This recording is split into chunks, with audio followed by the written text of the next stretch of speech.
Parliamo un po' di eroi, parliamo un po' di cosa distingue un eroe. A volte ci sono gli eroi dei fumetti, quelli che vediamo compiere azioni incredibili semplicemente sfogliando le pagine di un album. Li vediamo con costumi sgargianti, oppure magari pensiamo un po' a Iron Man con delle armature fantascientifiche, oppure li vediamo dotati di gadget incredibili. Pensiamo a Batman, alla sua cintura che raccoglie qualunque aggeggio possibile e immaginabile. E poi gli eroi sono misteriosi. Spesso vestono una maschera per non farsi riconoscere e magari guidano delle vetture potenti, belle, impossibili, la Batmobile o anche, pensiamo a James Bond, alla sua celeberrima Aston Martin DB5. A volte anche gli antieroi vestono delle maschere e guidano auto potenti. Pensiamo a Diabolic con la sua Jaguar, ma quella è finzione. Nella realtà non ci sono armature scintillanti, non ci sono cinture multigadget, non ci sono maschere a prova di qualunque cosa, non ci sono auto potentissime e fantascientifiche come la Batmobile o comunque un eroe non guida delle super sportive come l'Aston Martin o la Jaguar. A volte gli eroi hanno un volto riconoscibile, un volto delicato, tranquillo, quasi anonimo. A volte gli eroi non hanno armature, non hanno superpoteri, non hanno nemmeno la forza di alzare la voce. A volte gli eroi guidano auto comuni o addirittura auto economiche. Magari guidano, facciamo un'ipotesi, una spiaggina, una di quelle vetture da tempo libero, da spiaggia, realizzate verso la fine degli anni 70, che adesso non si vedono quasi più, come la Citroën Meari. Ecco, quella era una vera e propria spiaggina. Ogni tanto se ne incrociava qualcuna. Adesso sono sparite. E allora è l'eroe della nostra storia. Un eroe vero, non è un eroe dei fumetti, non è un eroe del cinema. È stato un eroe vero. Non aveva la maschera, non aveva gadget, non aveva armature e non guidava delle supercar, guidava una Citroën Meari di colore verde. È un tratto caratteristico che è rimasto a ricordarci qualcosa di lui, di un ragazzo che non voleva fare l'eroe in realtà, voleva solo fare quello che riteneva essere il mestiere più bello del mondo, il giornalista. Un ragazzo di nome Giancarlo Siani.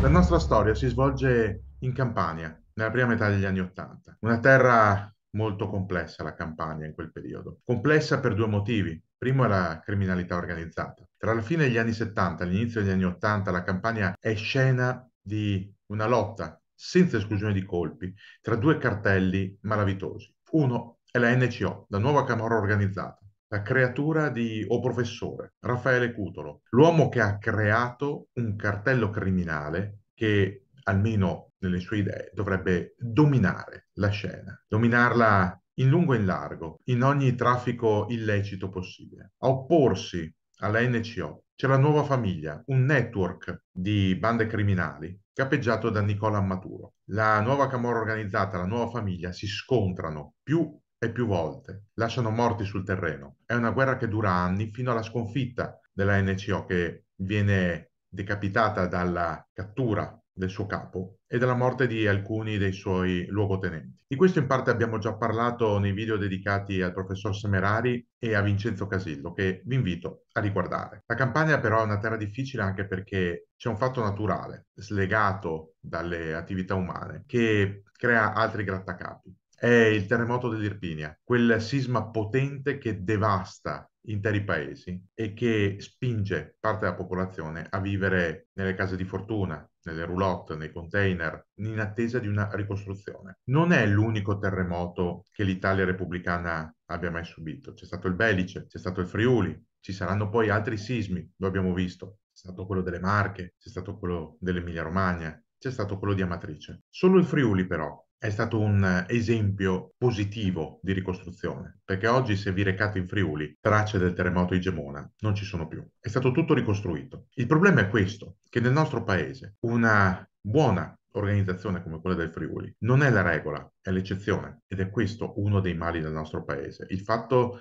dell'eccezionalità di una buona organizzazione, quando la regola invece parla di tutt'altro. Ecco, nella campagna di inizio anni 80 si dovrebbe ricostruire. Arrivano i soldi dello Stato, servono proprio per dare nuovi alloggi alle famiglie che si sono ritrovate in strada, per ricostruire i paesi, per far ripartire tutta l'area. Ma questi soldi scompaiono. I cantieri, come partono, si fermano. Le famiglie continuano a vivere nelle roulotte e nei container. Allora perché? Semplicemente perché, superata la guerra tra NCO e Nuova Famiglia, i clan camorristici, hanno messo gli occhi su quei soldi all'interno di un lucroso business, quello degli appalti. I clan hanno messo le mani sui soldi arrivati dallo Stato. Hanno aperto delle aziende edili che in realtà sono delle scatole vuote, che però partecipano agli appalti, li vincono, spesso con la complicità di politici corrotti o conniventi, e poi si spartiscono la torta. E come se la spartiscono? Lasciando le famiglie, come detto, a vivere di espedienti, fermando i cantieri, facendo fallire le aziende quelle serie, quelle che vorrebbero partecipare davvero alla ricostruzione, e prendendosi i soldi che finiscono in tasca ai boss, ma anche agli amministratori locali che permettono che tutto ciò avvenga. E oltre a questo c'è la droga, un fiume di droga che arriva in Campania. Il contrabbando che prima riguardava i jeans e le sigarette che arrivavano via mare, adesso riguarda l'eroina. È un'eroina che viene riversata per le strade e che uccide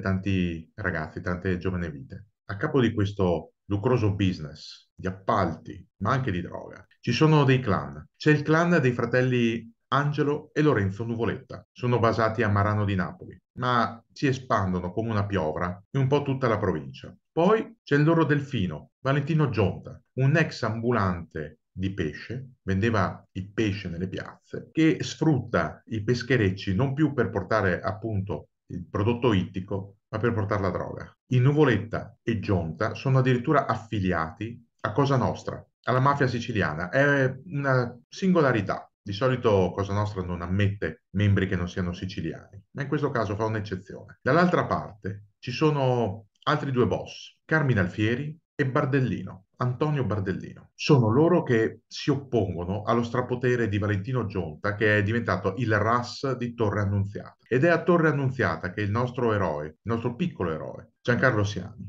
lavora. Non è di Torre Giancarlo, vive a Napoli, al Vomero, e ogni giorno prende la sua Meari verde e si reca a Torre per lavorare nell'ufficio di corrispondenza locale del quotidiano Il Mattino. Giancarlo è un giornalista, o meglio, sarebbe un giornalista, non ha la tessera in tasca. È uno dei tanti precari, abusivi che il giornale utilizza, perché comunque le notizie servono, bisogna portarle. Giancarlo è bravo, molto bravo. Si è costruito una piccola rete di informatori, dai ragazzi in strada sino ai carabinieri, che gli forniscono le notizie e pubblica pezzi molto interessanti, pubblica pezzi firmati. E anche se parla di camorra, bisogna dire che almeno all'inizio la camorra, ossia Gionta, non lo tocca. Non lo tocca perché Gionta è anche vanaglorioso, gli piace vedere il proprio nome sul giornale, gli piace vedere scritto nel giornale che lui, Valentino Gionta, è il padrone, il boss incontrastato di Torre Annunziata. È un messaggio da dare al suo rivale Bardellino. Ma Bardellino, spalleggiato da Alfieri, non ci sta. Non è che non ci stia per gli articoli di Giancarlo Siani, non ci sta a vedere Valentino Gionta spadroneggiare al punto da uccidere un uomo del rivale, Gionta uccide un uomo di Bardellino, al mercato del pesce di Torre Annunziata.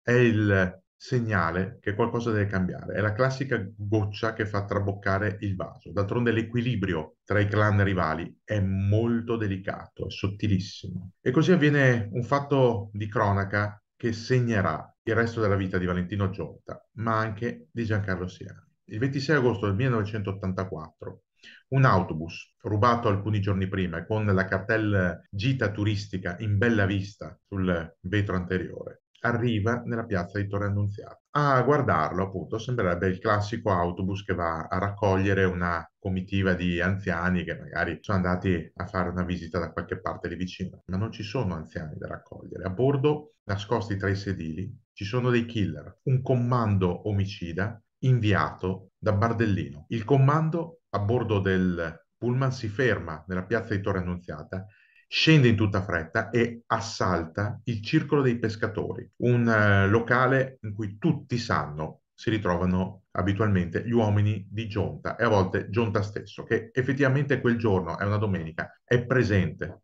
L'assalto avviene armi in pugno, i killer hanno il volto mascherato, indossano giubbotti antiproiettile, impugnano fucili a pompa, Kalashnikov e i Miuzi. È una mattanza. Nel giro di pochi minuti i killer uccidono 8 persone, compresi alcuni stretti collaboratori di Gionta, e ne feriscono altre 7. Poi scappano. Gionta, quasi per miracolo, riesce a scampare all'attentato. Neanche un graffio. Ma capisce che l'obiettivo era lui. Stavano cercando lui, i killer. E capisce benissimo che si tratta di una mossa di Bardellino per farlo fuori. Da quel momento il confronto a distanza tra i due boss è serratissimo e mette in difficoltà gli stessi fratelli Nuvoletta, che sì, fino a quel momento hanno sempre protetto Valentino Gionta, ma si rendono conto che il suo iperattivismo in zona, la sua arroganza, il suo modo di fare e quella lotta, quel braccio di ferro insistito con Bardellino rischia di mandare a monte gli affari, perché più si spara, più si uccide e più in zona arriva la magistratura, la polizia e i carabinieri. Ecco quindi che a poco i Nuvoletta decidono per un cambio di strategia. Il nostro eroe, Giancarlo Siani, tutto questo lo vive, lo vede, ne scrive sul Mattino, i suoi articoli continuano a uscire e sono articoli molto ficcanti. E riceve parecchi complimenti Siani, riceve anche critiche, specie dall'amministrazione politica che non gradisce il fatto che Siani vada a scavare a fondo nella questione degli appalti. D'altronde tutti mormorano a Torre Annunziata. Molti sanno che in comune arrivano le mazzette. Magari le porta il fornaio nei sacchetti del pane, o il pescivendolo nel cartoccio dei polpi, o il pasticcere che manda il garzone con un vassoio di pasticcini, o il macellaio con le banconote passate tra le bistecche. Tutti sanno, pochi lo dicono. Giancarlo Siani è uno di quelli che scava in profondità, che trova alcuni elementi che forniscono la prova del fatto che le gare d'appalto non sono state regolari. Questo già irretisce i boss camorristici, ma quello che li fa andare in bestia avviene un po' di tempo dopo. Valentino Gionta, che dopo la strage del circolo dei pescatori si è dato alla latitanza, si è nascosto in una tenuta agricola a Marano, nella zona proprio dei Nuvoletta. Crede di essere al sicuro, d'altronde è il territorio dei suoi padrini. Invece una soffiata arriva ai carabinieri che con un blitz lo catturano. Giancarlo Siani è il primo ad avere la notizia ed è il primo a scriverne. E cosa scrive Giancarlo Siani? Scrive che molto probabilmente la cattura di Valentino Gionta da parte dei carabinieri è stato il prezzo pagato dai Nuvoletta per una pace con Alfieri e Bardellino. Insomma, i Nuvoletta avrebbero venduto il loro ex protetto per mettere fine alla faida, per pacificare tutto, perché d'altronde gli spari, i morti per le strade fanno troppo rumore, non piacciono, non vanno bene per gli affari. Quell'articolo segna un cambio di strategia da parte della Camorra nei confronti di Giancarlo Siani. Giancarlo Siani diventa un nemico perché si è permesso di insultare i boss e probabilmente ha detto la verità. È questo che non piace ai Nuvoletta. Non vogliono passare per infami, per gente che ha venduto un loro sodale in cambio di un accordo. Anche se così è stato, ma non si deve raccontare in giro, non si deve sapere. Da quel momento Giancarlo Siani diventa un obiettivo della Camorra. È un obiettivo delicato, anche perché nessuno vuole ammazzare Giancarlo Siani a Torre Annunziata. Farebbe troppo rumore. Si capirebbe subito che il mandante sarebbe proprio Gionta, che è in carcere, ma continua a intrattenere rapporti con i Nuvoletta e non solo. Lo stesso Gionta inizialmente non è convinto né del tradimento dei Nuvoletta né della necessità di uccidere Siani. Ha paura Gionta di vedersi addossare la responsabilità di un eventuale omicidio. Tutto deve avvenire lontano da Torre Annunziata. Un summit al Ferragosto del 1985 decide comunque l'eliminazione di Giancarlo Siani, ma si deve aspettare settembre. A settembre cambia qualcosa. Il capo dell'ufficio di corrispondenza del mattino a Torre Annunziata dà una notizia a Giancarlo Siani. Al mattino hanno deciso di dargli un'opportunità seria, un cambio ferie, cioè andare a coprire un collega che va a usufruire delle ferie, e poi da ottobre un contratto da praticante, l'anticamera per l'esame di Stato da professionista e per l'assunzione. A Giancarlo Siani pare di toccare il cielo con un dito. È il suo sogno che si sta avverando. Ha 26 anni. È giovane Giancarlo. È entusiasta Giancarlo. E continua a impegnarsi moltissimo nel suo lavoro, anche se a Napoli non scrive più di camorra, ma scrive di disoccupati, di proteste di piazza, di studenti, scrive di questo, ma è contento. Continua nel frattempo a raccogliere informazioni comunque sul suo vecchio territorio, Torre Annunziata, al punto da confrontarsi più e più volte con delle persone di cui si fida. Uno di questi è Amato Lamberti, il direttore dell'Osservatorio sulla Camorra, che è ritenuto un po' da Siani il suo maestro, il suo nume tutelare. Il pomeriggio del 23 settembre del 1985, mentre è in redazione al mattino, Siani telefona a Lamberti, gli dice: devo parlarti di alcune cose delicate, non al telefono, non posso al telefono. Vediamoci nei prossimi giorni, parliamone di persona. La sera Giancarlo Siani esce dalla redazione del mattino, va a prendere la sua Meari verde. È una serata estiva, ma anche abbastanza fresca. Guida per le strade di Napoli verso casa sua. Arriva in via Romaniello, a 2 passi da casa. Parcheggia. Non ha però nemmeno il tempo di scendere da quella vettura che tanto amava, perché 2 killer gli piombano addosso e gli sparano 10 colpi di pistola in testa, per poi fuggire a bordo di un'auto guidata da un complice che lei attendeva. Giancarlo Siani muore così, con quelle 10 pallottole in testa, a 26 anni. Muore per aver fatto il suo lavoro, per aver scritto quello che doveva scrivere, per aver informato il lettore. Ci vorranno molti anni per scoprire la verità, non solo per capire chi siano i mandanti, quello si intuisce facilmente, ma per trovare le prove dell'incarico attribuito dai Nuvoletta e per conoscere i nomi dei killer che vengono arrestati. Anni, i tempi della giustizia italiana. Di Giancarlo Siani resta la sua Meari verde, che è diventata nel frattempo un monumento. È stata riutilizzata un po' di anni fa per un film, Fort Apache, che ripercorre parte della vita di Giancarlo Siani. Una vita che è stata spenta giovanissima, solo perché quel ragazzo sognava di fare il giornalista e cercava di impegnarsi con tutte le sue forze. Voglio concludere questo video con un messaggio per tutti voi. Giancarlo non era riuscito a diventare giornalista professionista, voleva diventarlo. Io non penso di essere Giancarlo Siani, lui era probabilmente molto più bravo di me. Io sono riuscito a diventarlo, giornalista professionista, con grandi sacrifici, così come accade per tanti tanti altri miei colleghi e colleghe. Non è semplice la vita del giornalista. Come ai tempi di Giancarlo Siani, così oggi. Molti di noi sono sottopagati, sottoposti a un forte stress e hanno degli orari di lavoro che, a essere buoni, sono estremamente flessibili, per non dire inesistenti. Può essere che arrivi una chiamata nel cuore della notte o che tocchi rifare completamente un articolo perché qualcosa è cambiato poco prima della chiusura del giornale, oppure dover ridisegnare completamente una pagina per intervenute novità. È un lavoro che a noi piace, anche se abbiamo poche tutele, anche se siamo sottopagati, anche se ci richiede gravissimi sacrifici. Quello che vi voglio dire è che tante volte voi che guardate questi video, le persone che commentano nei social, vi lasciate un po' andare a dei commenti un po' pesanti, insultate la nostra categoria. Dite che è composta da pennivendoli, da gente che si vende, ci date dei giornalai pensando di offenderci, accomunandoci agli edicolanti che svolgono anche loro un lavoro difficile e prezioso. Quelle per noi non sono offese, sorridiamo di fronte a quello che scrivete e che dite, sorridiamo in maniera amara, perché in fondo vorrei ricordarvi che ogni giornalista ha 2 editori.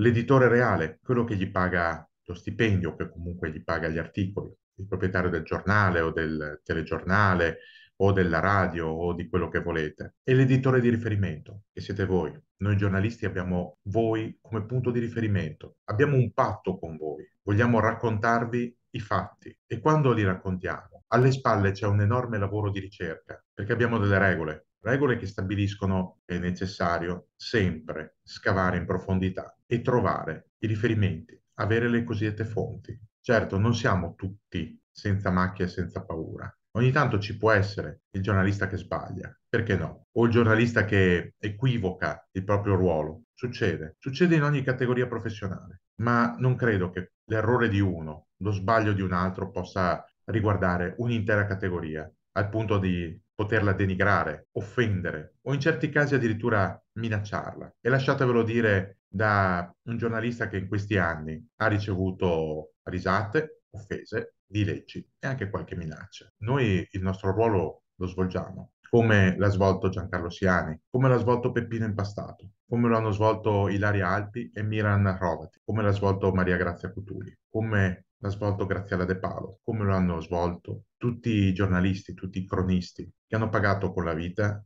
il loro impegno a favore vostro, perché l'informazione noi non la facciamo per noi stessi, la facciamo per voi. Ricordatelo ogni tanto, magari anche quando leggete o ascoltate qualcosa che vi è sgradito per vostre preferenze, per vostri gusti, per vostre idee, anche politiche. Ricordatevelo. Noi giornalisti svolgiamo un ruolo importante. Cerchiamo sempre di darvi un servizio, il miglior servizio possibile, anche a costo di gravi sacrifici personali, perché senza informazione, senza notizie, senza giornalisti, non c'è libertà.